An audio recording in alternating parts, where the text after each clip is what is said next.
Mark chapter 8. In those days, when there was a very great multitude, and they had nothing to eat, Jesus called his disciples to himself and said to them, I have compassion on the multitude, because they have stayed with me now 3 days, and have nothing to eat. If I send them away fasting to their home, they will faint on the way, for some of them have come a long way. His disciples answered him, From where could one satisfy these people with bread here in a deserted place? He asked them, How many loaves do you have? They said, 7. He commanded the multitude to sit down on the ground, and he took the 7 loaves, and having given thanks, he broke them and gave them to the disciples to serve. They served the multitude. They had a few small fish. Having blessed them, he said to serve these also. They ate and were filled. They took 7 baskets of broken pieces that were left over. Those who had eaten were about 4,000. He sent them away. Immediately he entered into the boat with his disciples and came to the region of Dalmanutha. The Pharisees came out and began to question him, seeking a sign from heaven and testing him. He sighed deeply in his spirit and said, Why does this generation seek a sign? Most certainly I tell you, no sign will be given to this generation. He left them, and again entering into the boat, departed to the other side. They had forgotten to take bread, and didn't have more than 1 loaf in the boat with them. He warned them, Take heed, beware the yeast of the Pharisee, and the yeast of Herod.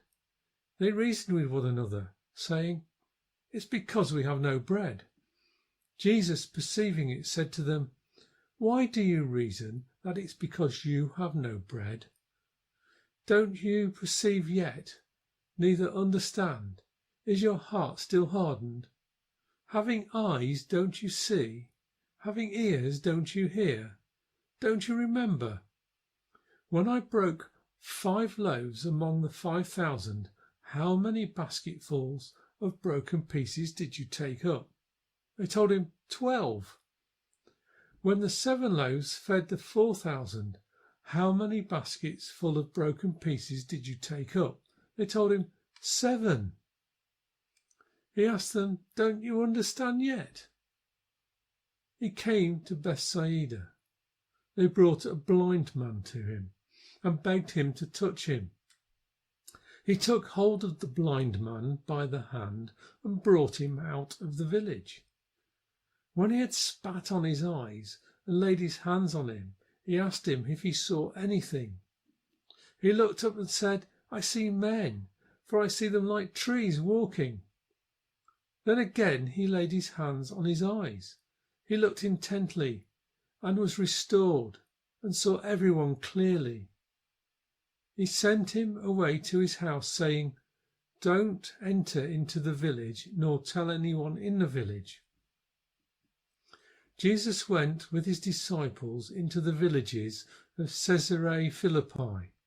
On the way, he asked his disciples, Who do men say that I am? They told him, John the Baptist. Others say Elijah, but others say one of the prophets. He said to them, But who do you say that I am? Peter answered him, You are the Christ. He commanded them that they should tell no one about him. He began to teach them that the Son of Man must suffer many things and be rejected by the elders, the chief priests and the scribes, and be killed, and after 3 days rise again. He spoke to them openly. Peter took him and began to rebuke him, but turning round and seeing his disciples, rebuked Peter and said, Get behind me, Satan, for you have in mind not the things of God, but the things of men. He called the multitude to himself with his disciples and said to them, Whoever wants to come after me, let him deny himself and take up his cross and follow me. For whoever wants to save his life will lose it, and whoever will lose his life for my sake and the sake of the good news will save it. For what does it profit a man to gain the whole world and to forfeit his life? For what will a man give in exchange for his life?